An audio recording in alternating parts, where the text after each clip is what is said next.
তুমি পতি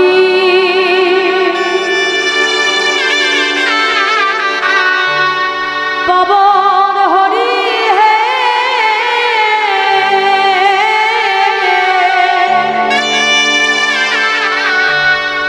তুমি যে না চলে তুমি কৃপা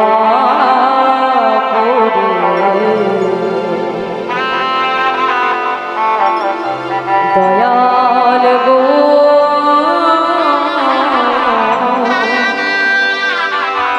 রাখো চরণে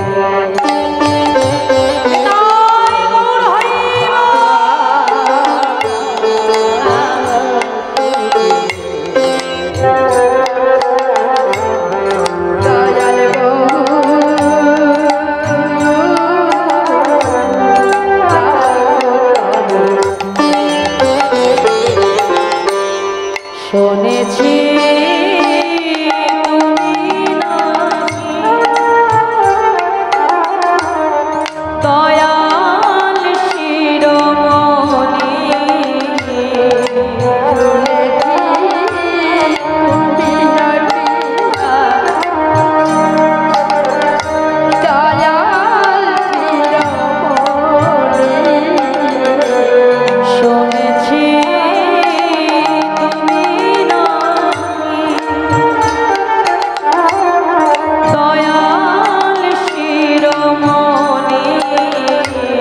শুনেছি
আজ তুমি শুধু আমার মুখের কথাটা শুনলে দয়াবো,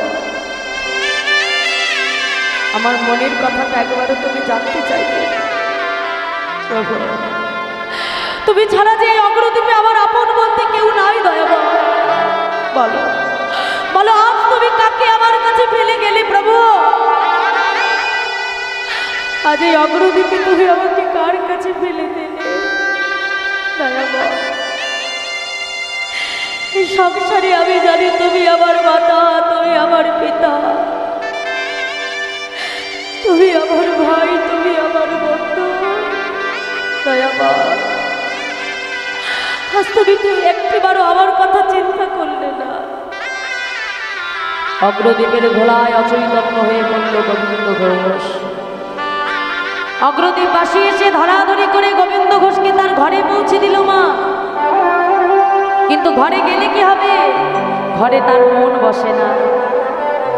এক একটা দিন গোবিন্দ ঘোষের কাছে এক এক বছরের মতো কাটে। আজ দেখতে দেখতে যখন 13 দিন হয়ে গেল, গোবিন্দ ঘোষ মনে মনে চিন্তা করলো, দয়ামা, যে জীবন পেয়ে আমি তোমায় হারালাম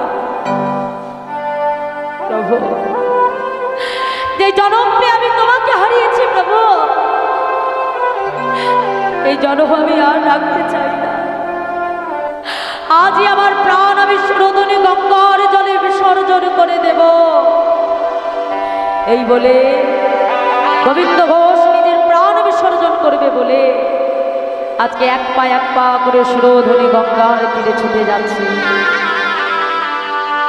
এক পা করে যখন সুরধনী গঙ্গার জলে নামছে, মা আকণ্ঠ পর্যন্ত গঙ্গার জল, এমন সময় একটা কষ্টি পাথর ভাসতে ভাসতে গোবিন্দ ঘোষের বক্ষে এসে লাগলো। গোবিন্দ ঘোষ সেটাকে পোড়া কাষ্ঠ মনে করে আবর্জনার মধ্যে ছুঁড়ে ফেলে দিয়েছে। আর যেই না ছুঁড়ে ফেলেছে, এমন সময় আকাশে দৈববাণী হলো, গোবিন্দ, গোবিন্দ, এ তুমি কি করছো? তুমি জানো না, তুমি জানো না যে আত্মহত্যা করা মহাপাপ? গোবিন্দ, তুমি ঘরে ফিরে যাও, ঘরে ফিরে যাও গোবিন্দ, তুমি ঘরে ফিরে যাও, আত্মহত্যা করো না, করো না গোবিন্দ। কে কে তুমি? আমি তো তোমাকে দেখতে পাচ্ছি না, বলো তুমি কে? গোবিন্দ, যখন সময় হবে আমার দর্শন তুমি ঠিক পাবে। চলে যাও, চলে যাও গোবিন্দ, ঘরে ফিরে যাও। গোবিন্দ ঘোষের আর মারা হবে না। গোবিন্দ ঘোষ ঘরে ফিরে গেল। আর দেখতে দেখতে আজকে 13 দিন অতিবাহিত হয়ে আজকে 15 দিন হয়ে গেল। আর এক পক্ষকাল কত দিনে? 15 দিন। গৌরহরি মনে মনে চিন্তা করছে, আজ যদি গোবিন্দের কাছে না যায় তবে আবার গোবিন্দকে আমি প্রাণে বাঁচাতে পারব। গৌরহরি বিলম্ব না করে অগণিত ভক্তকে সঙ্গে লয়ে আজকে গোবিন্দ ঘোষের ঘরের বাইরে এসে ডাক দিল, গোবিন্দ, গোবিন্দ। কে কে? এই যে আমার গৌরহরির কণ্ঠস্বর। তবে কি আমার গৌরহরি ফিরে এসেছে? ছুটতে ছুটতে আজকে যেই না দরজাটা থেকে ঘরের বাহির হলো, মা দেখে অগণিত ভক্তকে লয়ে আমার মহাপ্রভু দাঁড়িয়ে আছে। ছুটে গিয়ে গৌরহরির চরণটাকে জড়িয়ে ধরল, দয়া করে একবার তুমি আমায় ছেড়ে চলে গেছ, কথা দাও প্রভু, তুমি আর কখনো আমায় ছেড়ে যাবে না। গোবিন্দ, তোমার মতো ভক্তকে কি কখনো ছেড়ে থাকা যায়? গো, আমি যে তোমার কাছে আসবো এই আগমন বার্তাটা কি তুমি আগে থেকেই পেয়েছো? কই না তো প্রভু। গোবিন্দ, আমি যে তোমার কাছে আসবো এই আগমন বার্তাটা কি তুমি আগে থেকেই পেয়েছো? না প্রভু। তুমি কি সুরধনী গঙ্গার জলে গিয়েছিলে নিজের প্রাণ বিসর্জন করবে বলে? যেই না বলেছে গোবিন্দ ঘোষ চমকে উঠেছে। ছুটতে ছুটতে সুরধনী গঙ্গার তীরে এসে আবর্জনার মধ্যে খুঁজে খুঁজে দেখলো, মা যেটা পোড়া কাষ্ঠ মনে করে ছুঁড়ে ফেলেছিল সেটা পোড়া কাষ্ঠ নয়, একটা কষ্টি পাথর। কষ্টি পাথরটাকে হাতে নিয়ে ছুটতে ছুটতে প্রভুর কাছে এলো, দয়াময়, হ্যাঁ গো, এই কি তোমার আগমন বার্তা? গোবিন্দ, এটাই তো আমার আগমন বার্তা। তুমি জানতে চাইলে এই কষ্টি পাথর দিয়ে আমি কি করব? কি করবে প্রভু? এই কষ্টি পাথর দিয়ে আমি তোমার ঘরে একটি গোপীনাথ বিগ্রহ তৈরি করব। আর শোনো গোবিন্দ, তোমার দ্বারাই অগ্রদ্বীপের মাটিতে গোপীনাথের সেবা পূজার প্রচার হবে। আর আজ থেকে অগ্রদ্বীপবাসীর দ্বারে দ্বারে ভিক্ষা করে তুমি যা কিছু পাবে, দিনে 4 বার রন্ধন করে গোপীনাথকে সেবা দেবে। আর আজ থেকে তুমি আমায় ভুলে যাও। যেই না বলেছে আজ থেকে আমায় ভুলে যাও, গোবিন্দ ঘোষ গৌরহরির হাতটা ধরে টানতে টানতে গৌরহরিকে একটা ঘরের মধ্যে এনে মা তুলে দেবে, দিয়ে বলছে প্রভু একবার তুমি আমায় ছেড়ে চলে গেছো, আর আমি তোমাকে যেতে দেব না। একবার তুমি আমায় ছেড়ে চলে গেছো, আর আমি তোমাকে যেতে দেব না। বাহির থেকে শিকলটা তুলে দিয়ে গোবিন্দ ঘোষ যখন ঘরের বাইরে পাটা রাখলো, মা ভগবানকে কি কখনো শিকল দিয়ে বেঁধে রাখা যায় গো মা? হ্যাঁ, কি গো ভগবানকে শিকল দিয়ে বাঁধা যায়? তাহলে ঘরের শিকল তুলে দিয়ে গোবিন্দ ঘোষ যেই না ঘরের বাইরে পা রাখলো, কি দেখলো জানো মা? দেখে ঘরে গোরা বাইরে ও গোরা, দেখে ঘরে গোরা বাইরে, দেখে ঘরে গোরা বাইরে ও গোরা, দেখে ঘরে গোরা বাইরে। আমি একই দেখিলাম, একই দেখিলাম, দেখে ঘরে গোরা বাইরে ও গোরা, একই দেখলাম, ঘরে গোরা বাইরে গোরা। আমি একই দেখলাম, একই দেখলাম, দেখে ঘরে গোরা বাইরে ও গোরা, একই দেখলাম, একই দেখলাম, ঘরে গোরা বাইরে গোরা। আমাদের গোপীনাথে, গোপীনাথে আমি তো জানি রে, জানি রে, শুদ্ধ ভক্তিতে গোপীনাথে তুমি সেবা যে করিবে, তুমি সেবা যে করিবে, আমাদের আর গোপীনাথের একই অঙ্গ হয়, অঙ্গ হয়। গোপীনাথ সেবা দিলে যেন আমি পাইব নিশ্চয়, পাইব নিশ্চয়। শুনে রাখো গোবিন্দ, আমার আর তোমার গোপীনাথের মধ্যে কোনো ভেদ না। তোমার গোপীনাথ যে, আমি গৌর হরিও সে। শুনে রাখো গোবিন্দ, আজ থেকে অগ্রদীপবাসীর দাঁড়ে দাঁড়ে ভিক্ষা করে যা কিছু তুমি পাবে, তুমি জানবে সেই সেবা আমি গ্রহণ করব। আর শুনে রাখো, একা একা ঘরে তোমার মন বসবে না, তাই যত তাড়াতাড়ি পারো সুকন্যা দেখে তুমি বিবাহ করো। এই আদেশ দিয়ে আমার মহাপ্রভু চলে গেলেন মা। আর ওদিকে গোবিন্দ ঘোষ কিছুদিন যেতে না যেতে বিবাহ করলে। স্ত্রীর নাম হলো মাধবী। আর যেদিন থেকে মাধবী ঘরে এলো, আগে ভগবানের সেবা হতো দিনে 4 বার, আর যেদিন থেকে স্ত্রীকে কাছে পেল সেদিন থেকে গোপীনাথকে সেবা দেয় দিনে 3 বার। 1 বছর যেতে না যেতে কোল আলো করে একটা ফুটফুটে পুত্র সন্তান হলো বাবা। আর যেদিন থেকে সন্তান ঘরে এলো, ভগবানের সেবা আরো 1 বার কমে গিয়ে হলো 2 বার। ভগবান দেখছে বাবা গোবিন্দ, তাহলে সংসারে একে একে সবাইকে পেয়ে তুমি আমায় ভুলে যাচ্ছ। বেশ, তাহলে যেমন করে আমি তোমাকে একে একে সব দিয়েছিলাম, ঠিক তেমন করেই আমি তোমার কাছ থেকে সব মায়ার বাঁধন ছিন্ন করে দেব। অমাইরা আজকে পুত্র গোপীনাথকে কাছে পেয়ে আজকে আমার ভগবানকেও সে ভুলতে বসলো। তা দেখো, আগেকার দিনে পিতামাতারা সন্তানের নাম রাখতো ভগবানের নামে। মনিটরটা বাড়াও তো ভাই, এত কষ্ট করে গান গাওয়া যায় না, বাড়াও। জয় রাধে, জয় নিতাই, জয় গৌর, তোলো জয় রাধেশ্বর। তা দেখো মায়েরা, আগেকার দিনে পিতামাতারা সন্তানের নাম রাখতো ভগবানের নাম, কি তাই তো? শ্যামসুন্দর, মধুসূদন, মদনমোহন। কিন্তু এখনকার দিনে ভগবানের নাম রাখে কি? ভগবানের নাম রাখে? রাখে না। এখনকার দিনে নাম কেমন সব? ঝন্টু, মন্টু, পল্টু, কি তাই তো? মানে বড় ছেলের নাম যদি হয় ঝন্টু, মেজো ছেলের নাম কি রাখতে হবে? মন্টু। মানে নামের মধ্যে একটা মিল রাখতে হবে, তাহলে লোকে শুনলেই বুঝতে পারবে এরা দুইজন আমার ছেলে। কি মা, তাই না?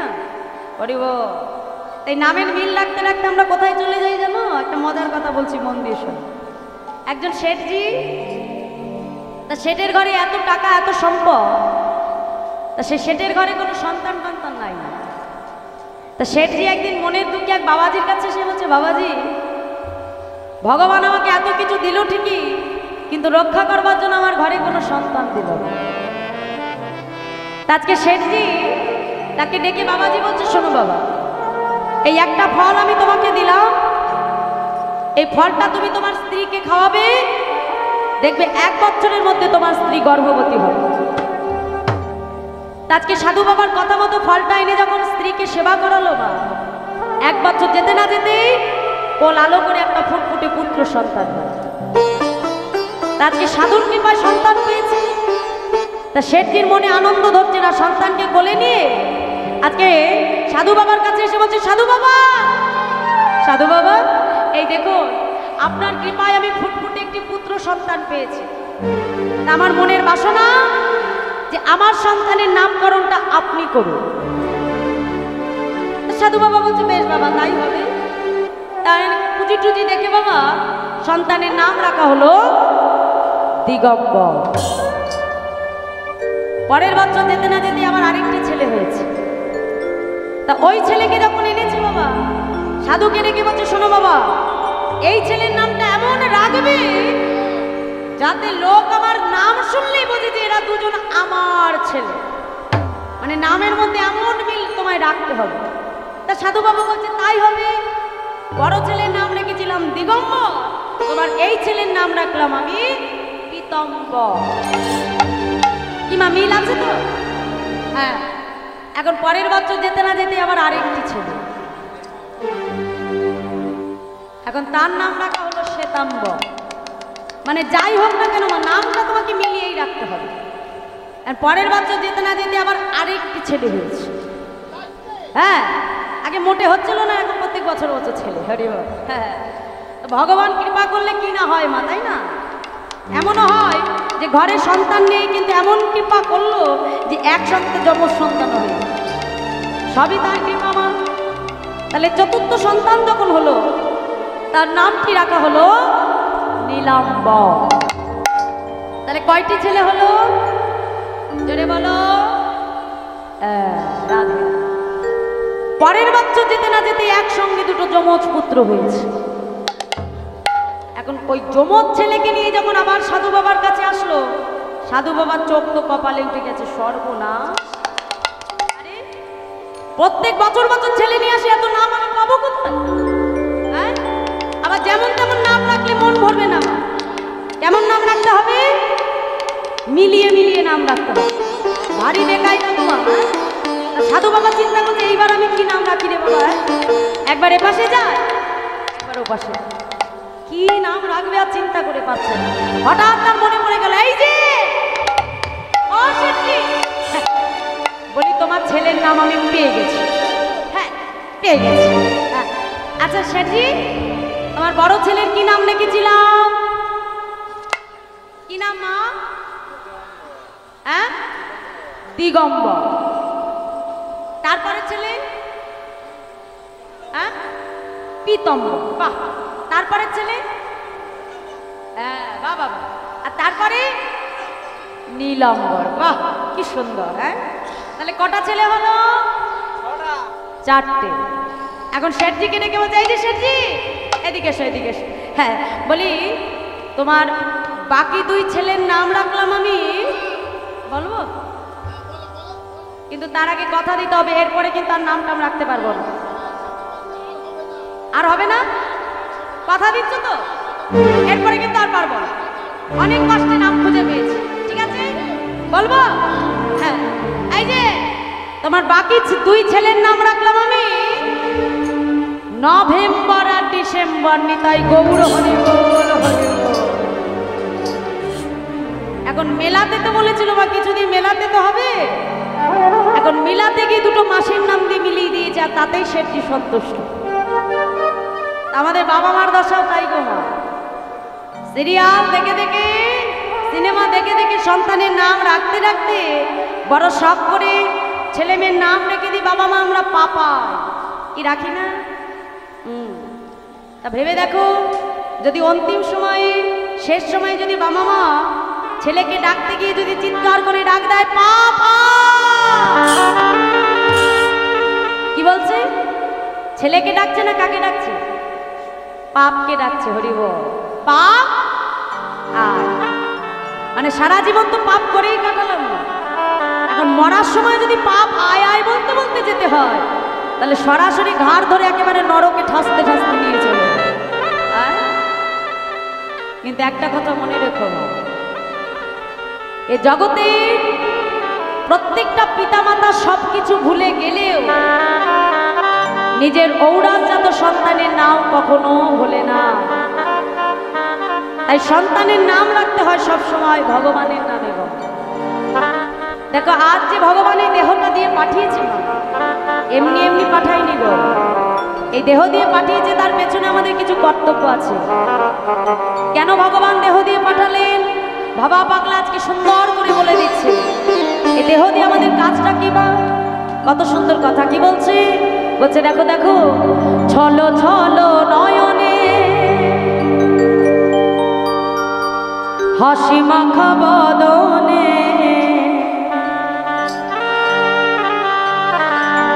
আনন্দ কাননে মন তুমি ভ্রময় নিবা।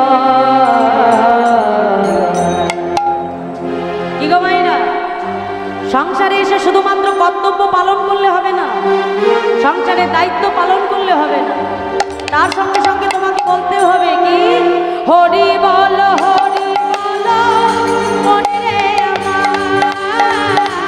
হরি বল হরি বল মনে রে হরি বল হরি বল মনে রে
জগতে বন্ধু তুমি কাকে বলো? এই যে আমাদের চারপাশে যত বন্ধু আমরা দেখি, এই বন্ধু কতক্ষণ থাকবে জানো? যতক্ষণ পকেটে পয়সা থাকবে, কাছে তোমার ক্ষমতা থাকবে, ততক্ষণ আশেপাশে অনেক বন্ধু পাবে। কি বাবা, তাই না? ঠিক আমি যেমন বলি, এই যে মন্ত্রী মিনিস্টার বলো, এমএলএ বলো, কি বাবা, তাই তো? যতদিন পদে থাকে ততদিন সবাই তাদের তেল দেয়, কিন্তু পদ হারিয়ে গেলে আর কেউ দেবে? তখন বাবা ঝাঁটাগুলোর থেকেও মূল্যহীন হয়ে যায়। হরি বল হরি বল, এটা বাস্তব, সেটা বল। তাহলে এই সংসারেরও নিয়ম, যতদিন দিতে পারবে তোমাকে মাথায় তুলে রাখবে, আর যেদিন দিতে পারবে না সংসারে প্রত্যেকটা মানুষের কাছে তুমি অপ্রয়োজনীয় হয়ে যাবে। কারণ এই সংসারটা হলো শান্তির জায়গা। মা যতদিন দেবে তোমাকে ভালোবাসবে, যখন দিতে পারবে না আর কেউ ভালোবাসবে। কিন্তু এই সংসারে প্রকৃত যদি বন্ধু কেউ হয়ে থাকে সে হলেন আমার ভগবান। যেদিন এসেছিলে সেই দিনও তোমায় একা ছেড়ে যায়নি, আর যেদিন চলে যাবে সবাই হাত ছেড়ে দিলেও সে তোমার হাত শক্ত করে ধরে রাখবে। তাই বাবা পাগলা বলছে, ওরে বোন বন্ধু যদি ভাবতে হয় তবে তুমি তাকেই ভাবো।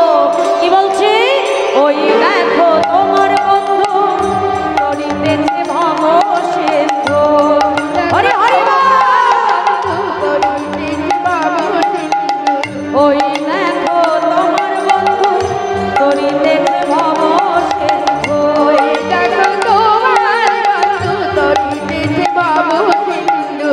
এক বিন্দু আশা তুমি করিও না। দেখি সবাই মিলে একসঙ্গে বাহু তুলে বলো হরি বল হরি বল মনে আমার। হরি বল হরি বল মনে আমার। হরি বল হরি বল মনে আমার। হরি বল হরি বল মনে আমার।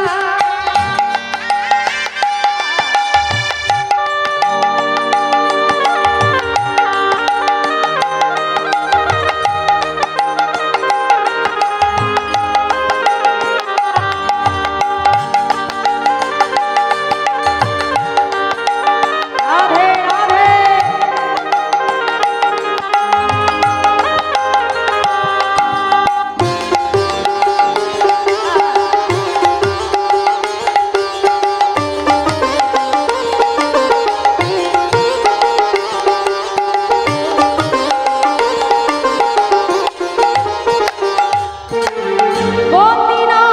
গতি নাই এই হরি নাম ছাড়া, বদন ভরিয়া গাও হয়ে আত্মহারা।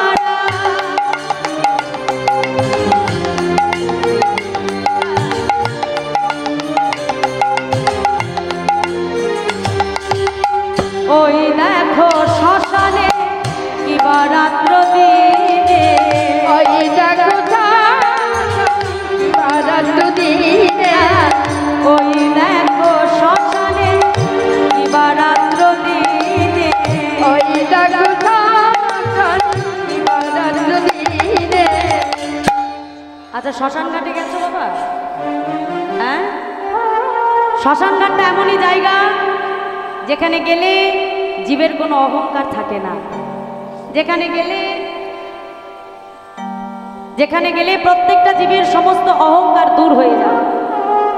সেই স্থানটি হলো শ্মশান ঘাট। যখন আমাদের দেহে প্রাণ থাকে আমাদের কত প্রকারের অহংকার থাকে। রূপের অহংকার, ঐশ্বর্যের অহংকার, জাতির অহংকার, বর্ণের অহংকার। কিন্তু সমস্ত অহংকার নিমেষে এক মুহূর্তে দূর হয়ে যায়। কোথায় গেলে বাবা? শ্মশান। যেখানে গেলে মানুষের কোনো অহংকার থাকে। কথায় বলে আজকে যে রাজাধিরাজ কাল সে পথের কাঙাল। যে শ্মশান ঘাটে গেলে একটা মানুষ যার প্রচুর অর্থ বাবা, তাকেও যখন শ্মশান ঘাটে নিয়ে দাহ করবে তার দশা হবে একমুষ্ট ছাই। আবার যে পথের কাঙাল আজ খাচ্ছে কাল কি খাবে সে জানে না, তাহলে তাকেও যখন শ্মশান ঘাটে দাহ করবে তার দশা হবে একমুষ্ট ছাই। বাবা পাগলা বলছো রে বউ, তাহলে কিসের এত অহংকার, কিসের এত আমার আমার, যেখানে দিনের শেষে সবাইকে মিলেমিশে, যেখানে গেলে জীবের সমস্ত অহংকার দূর হয়ে যায়। তাহলে কার জন্য অহংকার করছো, কিসের জন্য অহংকার করছো? যেই সম্পদ কখনোই তোমার নিজের সম্পদ নয়। কেন করছো অহংকার? যেই প্রাণটার জন্য তুমি এত কিছু করছো বাবা, যে দেহটার জন্য এত কিছু করছো, ভেবে দেখো তো সেই দেহটা কি তোমার? দেহের মালিকটা কি তুমি বাবা? সম্পত্তি তো দূরে থাক, এই দেহটা কি কখনো তোমার হবে? ভগবান দিয়েছে তাই আছে, আর যখন চাইবে সমস্ত কিছু কেড়ে নেবে। তাহলে যেখানে দেহেরই মালিক হতে পারলাম না, সেখানে অর্থ সম্পদ তো অনেক দূরের কথা বাবা। তাই বাবা পাগলা বলছে ওই দেখো শ্মশানে রাত্র দিনে, ওই দেখো রাত্র দিনে। ওই দেখো শ্মশানে রাত্র দিনে,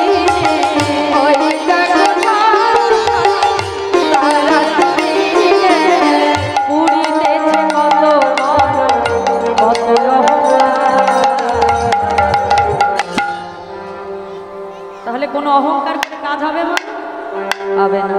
তাহলে কি বলতে হবে? বদন ভরে বাহু তুলে বলো হরি বলো হরি বলো মনে রে আমার, তাই বল হরি হরি বলো হরি বলো মনে রে আমার,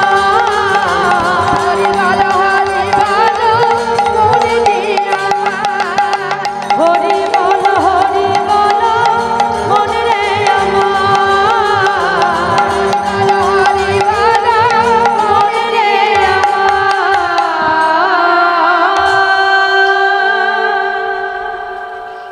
তাহলে মায়েরা, এই জগতে আমার আপন বলতে কেউ নাই, আমার সম্পদ বলতে কিছু নাই।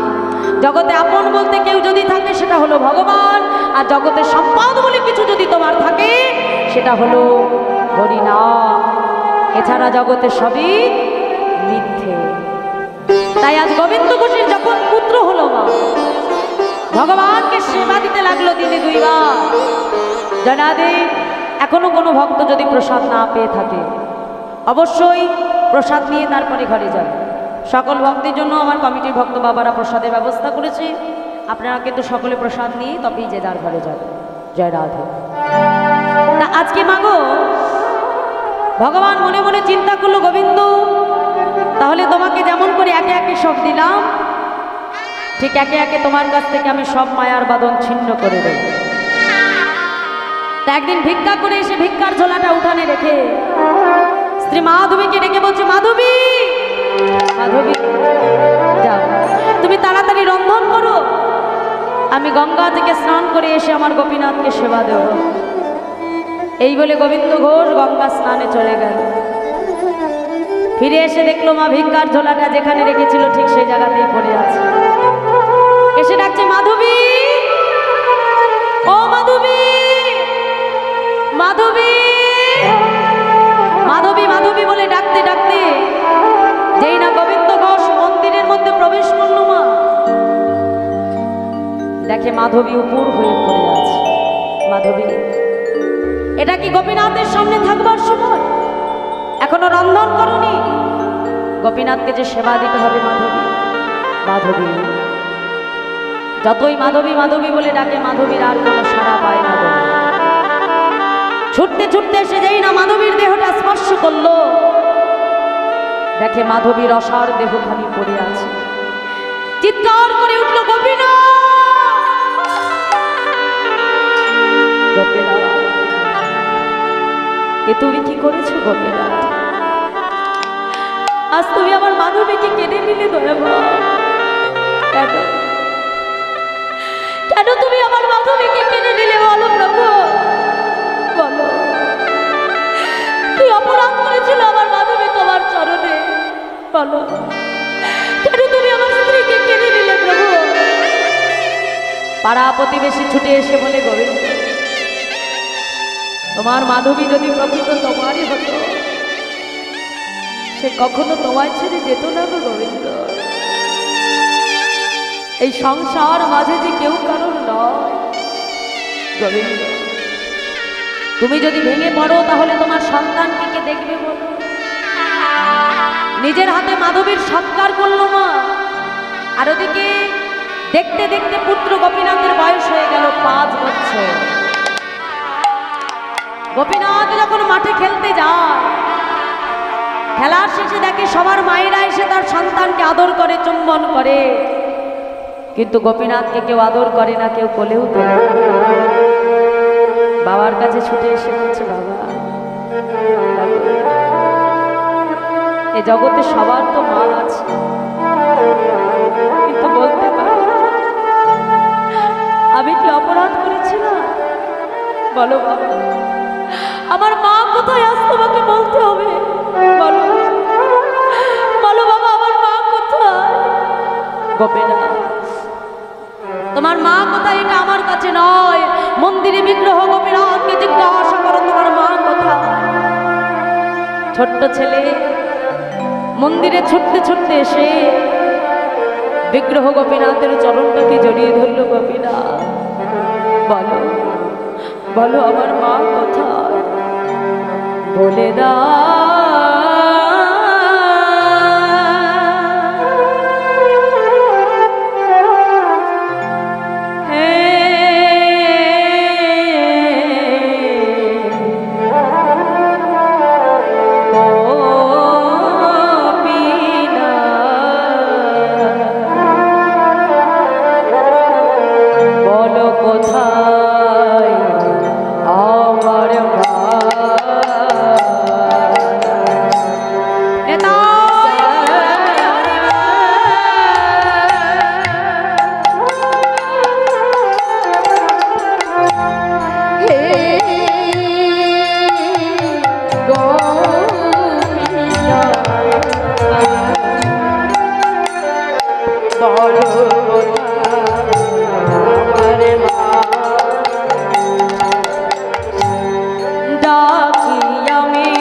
তুমি বলতে পারো আমি তোমার চরণে কি এমন অপরাধ করেছিলাম? দয়াময়, কেন তুমি আমার মাকে কেড়ে নিলে? বলো আমি তোমার চরণে কি অপরাধ করেছি প্রভু? কেন কেন তুমি আমার মাকে কেড়ে নিলে দয়াময়? কেন কেন আমার মা আমাকে আদর করে না? কেন আমার মা আমাকে গোপীনাথ বলে কোলে তুলে নেয় না? বলো আমি কি অপরাধ করেছি তোমার চরণে দয়াময়? সন্তানের কষ্ট পিতা সইতে পারে না। মন্দিরে ছুটে এসে বলে গোপীনাথ, কে বলেছে তোর মা নেই? গোপীনাথ, আজ থেকে আমি তোর মা, আজ থেকে আমি তোর বাবা। গোপীনাথ, আজ থেকে তুই আমাকে মা বলে ডাকবি। আজ থেকে আমি তোর মা, আমি তোর বাবা। গোপীনাথ গোপীনাথ বলতে বলতে যেই না ছুটে গিয়ে পুত্র গোপীনাথকে কোলে তুলতে গেল মা, দেখে পুত্র গোপীনাথের বদন থেকে ঝলকে ঝলকে রুধির ধারা হয়েছে। গোবিন্দ চিৎকার করে উঠল, গোপীনাথ! তুমি আমার মাধবীকে কেড়ে নিয়েছ, আমি তোমাকে কিচ্ছু বলিনি, কিন্তু আমার সন্তানকে তুমি কেড়ে নিও প্রভু। এই জগতে আমার বেঁচে থাকার একমাত্র সম্ভব, এই জগতে বেঁচে থাকার আমার একমাত্র নয়নমণি, আমার পুত্রকে তুমি কেড়ে নিও না, তুমি কেড়ে নিও না দয়াময়। পুত্র গোপীনাথকে বুকের মধ্যে জড়িয়ে ধরে বিগ্রহ গোপীনাথের সম্মুখে দাঁড়িয়ে চিৎকার করে কাঁদে আর বলে, কেড়ে নিও না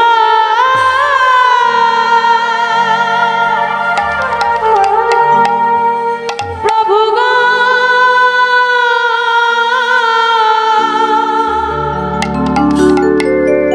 কেড়ে নিও না।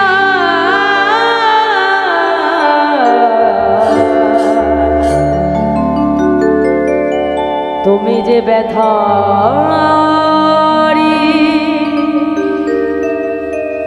আমার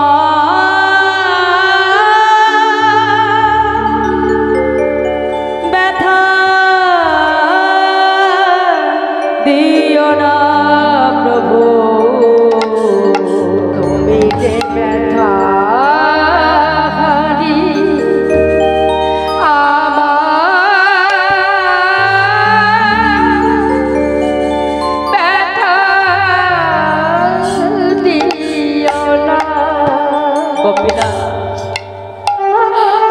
আমি তো তোমার কাছে সংসার চাইনি, হ্যাঁ গো, আমি তো তোমার কাছে স্ত্রী চাইনি, আমি তো তোমার কাছে পুত্র চাইনি প্রভু। কেন কেন দিলে আমাকে সংসার, কেন দিলে আমাকে স্ত্রী, কেন দিলে আমাকে পুত্র বলো। আর দেবী যদি তুমি আমার কাছ থেকে কেড়ে কেন নিলে প্রভু বলো। দিলে যদি পুত্র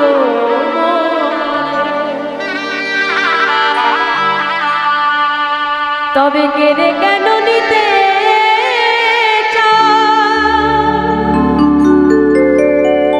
সহিতে পারি না প্রভু গো।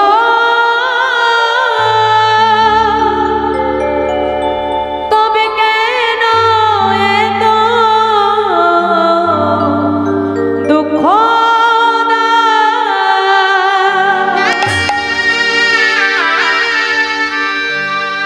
সব বেদনা আমি আর সহিতে পারি না প্রভু গো।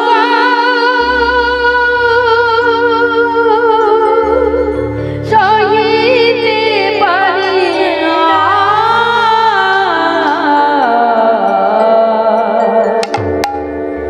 তুমি যে ব্যথা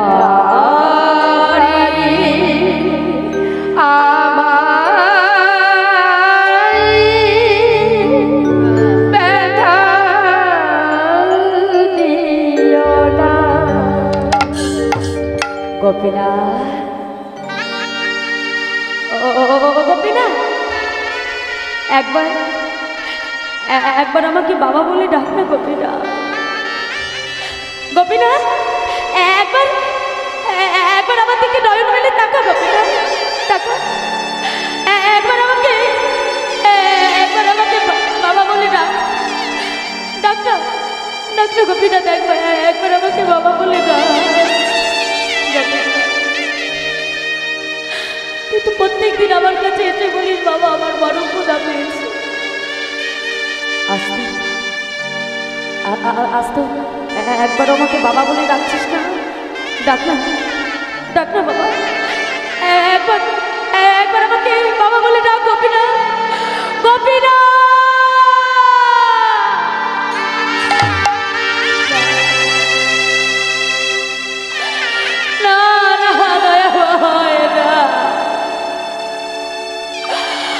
তুমি আমার সন্তানকেও কেড়ে নিলে দয়াময়। আমিও দেখি তুমি কত আমার চোখের জল সইতে পারো, আমিও দেখি কত তুমি আমার পরীক্ষা নিতে পারো, আমিও দেখি কতদিন তুমি আমাকে কাঁদাতে পারো। নিজের হাতে নিজের সন্তানকে সমাধি দিলেন, একই সঙ্গে স্ত্রীকে হারালে, সন্তানকে হারালে। মন্দিরে ফিরে এসে বলল, গোপীনাথ শুনে রাখো, আজ থেকে এই গোবিন্দ ঘোষ আর তোমার সেবা পূজা করবে না। না না না না গোপীনাথ, আজ থেকে যেমন তুমি অনাহারে থাকবে, আজ থেকে তোমার ভক্ত গোবিন্দ ঘোষ অনাহারেই থাকবে। দেখতে দেখতে 3 দিন হয়ে গেল, নিজেও কিছু সেবা করে না, প্রভুকেও কিছু সেবা দেয় না। মন্দিরে শুয়ে শুয়ে শুধু গোপীনাথ গোপীনাথ বলে কাঁদে, আর নয়ন জলে তার বুক ভেসে যায়। ভগবানের চরণে কেঁদে কেঁদে বলছে, বলো প্রভু, ভগবান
একবার আমাকে বাবা বলে যা।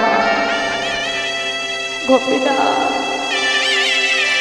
গোপীনাথ গোপীনাথ বলে কাঁদে। আজ 3 দিন হয়ে গেল বাবা। ভগবান দেখছে আমাকে তো কোনো না কোনো ভক্ত রোজ সেবা দেয়, কিন্তু আমার গোবিন্দ যদি অনাহারে থাকে ও তো এমন ভাবে মারা যাবে। ভক্তের কষ্ট ভগবান আর সইতে পারল না বাবা। আজ পাথরের বিগ্রহ গোপীনাথ থেকে ভগবান সচল মূর্তি ধারণ করে শিহরে এসে ডাক দিল, বাবা ও বাবা, কে কে আমাকে আমাকে আমাকে বাবা বলে দেখো না, আমি কারোর বাবা নয়, আমাকে বাবা বলে দেখো না। বাবা,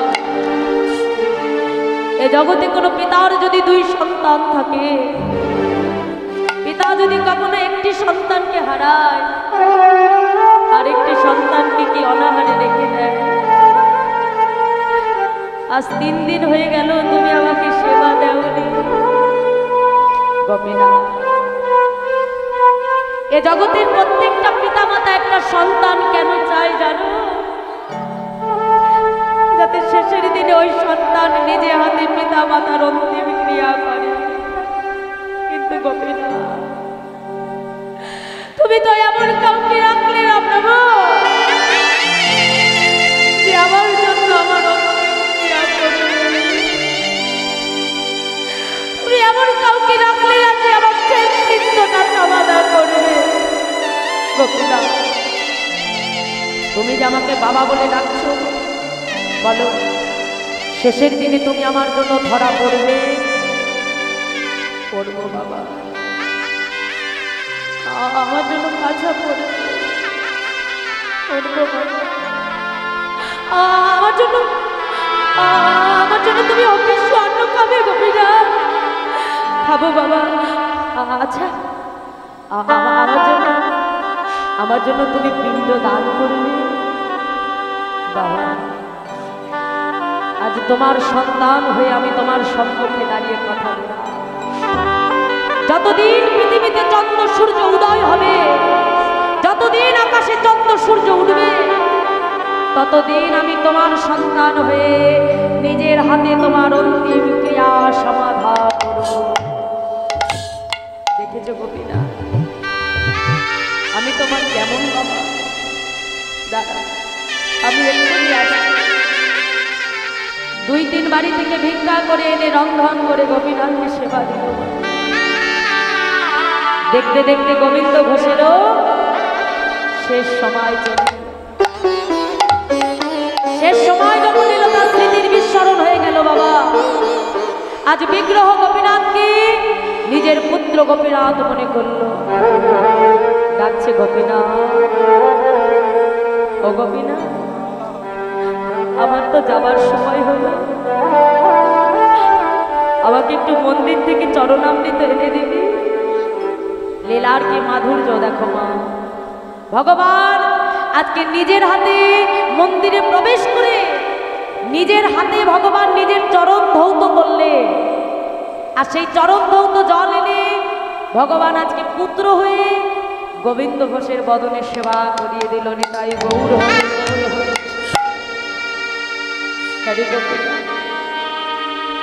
আমার তো যাবার সময় হচ্ছে, আমাকে একটু হরি নাম শোনাবি রে গোপীনাথ। পিতার শিহর থেকে করতাল জোড়া নিয়ে ভগবান আজকে ভগবান নয়, পুত্র হয়েছে। ভগবান আজকে পুত্র হয়ে গোবিন্দ ঘোষকে ঘিরে ঘিরে হরিনাম গাইতে আরম্ভ করল। হরে কৃষ্ণ হরে কৃষ্ণ কৃষ্ণ কৃষ্ণ হরে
হরে রাম হরে রাম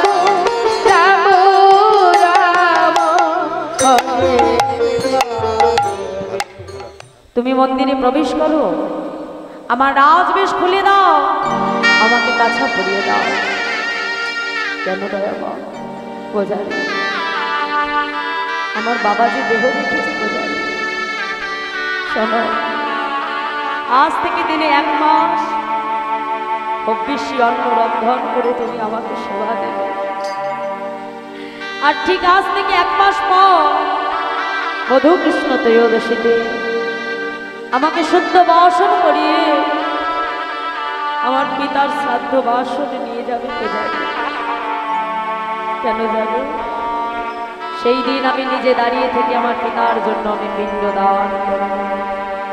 তা মাগো, 1 মাস গোপীনাথকে হবিষ্যি অন্ন সেবা করানো হলো বাবা।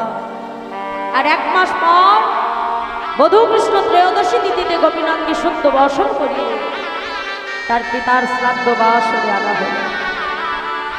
ভগবান আজকে ভক্তের জন্য পুত্র হয়ে পিণ্ড করে করে দাঁড়িয়ে আছে। ভক্তের 2 নয়ন হতে অশ্রুধারা হয়ে পড়ছে।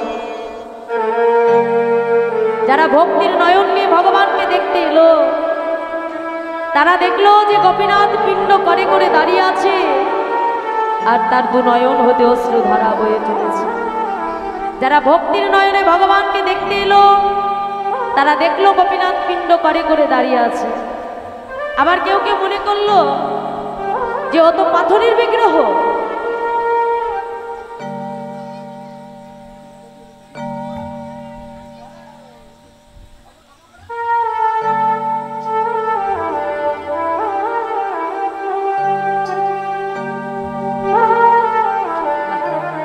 ওই না গন্দাল বাজাচ্ছিল একটু। দেখো মা, এত ছোট থেকে কত সুন্দর সমস্যা। আসলে ঘর যার ভালো না হয় না মা, ঘরে যদি ভক্ত হয় তাহলে সেই ঘরেই কিন্তু ভক্ত সন্তান আসে। আসলে সন্তান শিক্ষা পায় কাদের দেখে? মা, বাবা মাকে দেখে। বাবা মার আচরণ সঠিক না থাকলে সন্তানের আচরণ কোনোদিনও সঠিক হবে না। আর এইটুকু ছোট্ট সন্তান, ও কত সুন্দর এখানে বসে করতাল বাজাচ্ছে। আসলে ভগবান ওকে তৈরি করেই পাঠিয়ে দিচ্ছে, শুধু পিতামাতার সাহায্যের হাতটা প্রয়োজন। ও খুব বড় হোক, খুব ভালো থাকুক, সুস্থ থাকুক এবং হোক যেন ওর পিতার মতো ভক্ত হতে পারেনি। তাই গৌর হরি বল, হরি বল। আজকে মাগো গোবিন্দ ঘোষের অন্তিম ক্রিয়া করবে বলে গোপীনাথ পিণ্ড করে করে দাঁড়িয়ে আছে। ভগবানের 2 নয়ন হতে অশ্রু বেয়ে পড়ছে। যারা ভক্তির নয়ন নিয়ে ভগবানকে দেখতে এলো, তারা দেখলো গোপীনাথ পিণ্ড করে দাঁড়িয়ে আছে আর তার 2 নয়ন হতে অশ্রুধারা বইছে। আবার কেউ কেউ মনে করে, রে বাবা, পাথরের বিগ্রহ, সে কখনো ভগবান হয়ে কখনো পিণ্ড দিতে পারে? তাহলে যাদের মনে সংশয়, যাদের হৃদয়ে ভগবানের জন্য বিশ্বাস নেই, ভক্তি নেই, তারা যখন গোপীনাথকে দেখতে এলো, তারা কিন্তু গোপীনাথের দর্শন পেল। আর যারা ভক্তির নয়ন নিয়ে ভগবানকে দেখতে এলো, তারা দেখলো আমার গোপীনাথ দাঁড়িয়ে আছে পিতার জন্য পিণ্ড নিয়ে। 2 নয়ন হতে তার অশ্রু বইছে। এ জগতের সন্তান তোমাকে যতই ভালোবাসো, বড় জোর তোমার থেকে 1 থেকে 2 থেকে 3 বার, বড় জোর হলে 4 বার তোমার অন্তিম ক্রিয়া করবে। কিন্তু সময়ের সঙ্গে সঙ্গে তোমার স্মৃতিটাও তার স্মৃতি থেকে আবছা হয়ে যাবে। কিন্তু ভগবানকে যদি কখনো আপন করা যায়, ভগবানকে যদি কখনো ভালোবাসা যায়, ভগবানকে যদি কখনো পুত্র করা যায়, তাহলে 1 জনমে নয়, এই গোবিন্দ ঘোষের মতো জনম জনম ধরে ভগবান নিজে দাঁড়িয়ে থেকে তোমার জন্য তোমার অন্তিম ক্রিয়া কর্ম করবে। নিতাই গৌর। শুধু সেই দিন গোপীনাথ গোবিন্দ ঘোষের জন্য পিণ্ড দেয়নি গো মা, আজও অগ্রদ্বীপের মাটিতে দাঁড়িয়ে গোবিন্দ ঘোষের জন্য ভগবান পিণ্ড দিচ্ছে। এবং যতদিন পৃথিবীতে চন্দ্র সূর্য উঠবে, ততদিনই ভগবান ভক্তের জন্য তার মনোবাঞ্ছা পূরণ করে যাবে। তাই ভগবান হলেন ভক্ত বাঞ্ছা কল্পতরু। ভক্ত যা চায় ভগবান যুগে যুগে চায়। গোবিন্দ ঘোষের মনের শেষ বাসনা ছিল ভগবান যেন তার পুত্র হয়ে নিজের হাতে তার অন্তিম ক্রিয়া করে। তা আজও ভগবান তার পুত্র হয়ে ভক্তের মনোবাঞ্ছা পূরণ করে। তাহলে বোঝা গেল মায়েরা যে ভগবান ভক্তকে কত কঠিন পরীক্ষা করে। যতই কঠিন পরীক্ষা তোমাকে করুক না কেন মা, ভগবানকে সবসময় বলবে, ভগবান তুমি দুঃখ দাও আর কষ্ট দাও, যাই দাও না কেন, শুধু সইবার মতো তুমি আমাকে ক্ষমতা দিও। এ জগতে একমাত্র সেই ভালো থাকে জানো মা, যে অত্যন্ত সুখে কখনো ভেসে যায় না, আবার অত্যন্ত দুঃখ পেলেও যাকে টলাতে পারে না, একমাত্র জগতে সেই মানুষটি সুখী। যদি মানুষের কাছে সবসময় অপর পক্ষে প্রত্যাশা রেখে দাও, তাহলেই তোমাকে দুঃখ পেতে হবে। তাই আজ মহাজন বলছে, দেখো দেখো ভক্তির বাসনা প্রভু